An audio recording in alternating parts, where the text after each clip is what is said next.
Firenze, is the capital of Tuscany and a highlight of any trip around Italy. Florence is easily the most beautiful city in northern Italy and will enchant any visitor. The city attracts millions of tourists each year, and UNESCO declared the historic center of Florence a World Heritage Site in 1982.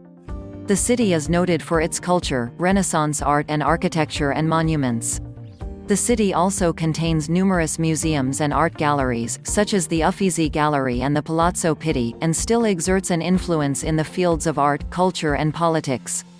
Due to Florence's artistic and architectural heritage, Forbes has ranked it as one of the most beautiful cities in the world.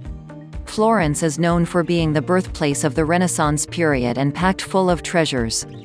Florence plays an important role in Italian fashion and is ranked in the top 15 fashion capitals of the world by Global Language Monitor. In addition, it is a major national economic center, as well as a tourist and industrial hub. In 2008, the city had the 17th highest average income in Italy.